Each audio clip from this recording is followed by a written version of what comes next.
সাধারণ মানে যারা কাজ করে বিদেশে যা চাকরি করে তারা সারা মাস ভরা ইনকাম করে কয় টাকা পাঠায়, আর আমি মমতাজ একবার যায় গান করলে কত $1000 সেখান থেকে ইনকাম করে আনি।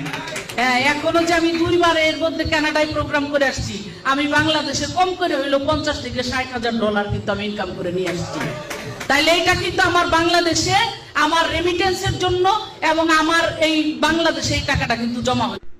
মমতাজ আফা, তুমি তো 12 বেতারি বুঝছো নি, তুমি তো টিয়া কামাইতে পারবা, তুমি 50,000 করে 1 লাখ রিয়াল কামাইতে পারবা। তোমার মতন 12 বেতারি জিনিস দ্বারা ফলাইতে নাই, প্রবাসীরা নাই যে যাইবা 12 বেটার লগে ঘুমাইবা, এরপরে এক বেটা 2,000 3,000 করে ডলার দিব এটা লয়ে আইবা। প্রবাসীরা কষ্ট করে রক্তের ঘাম পুইয়া করে পানি করে এরপর টিয়া কামায়। তোমার মতন 12 বেতারি করে টিয়া কামায় না বুঝছো নি। তুমি আবার বড় বড় ডায়লগ ছাড়ো, হ্যাঁ।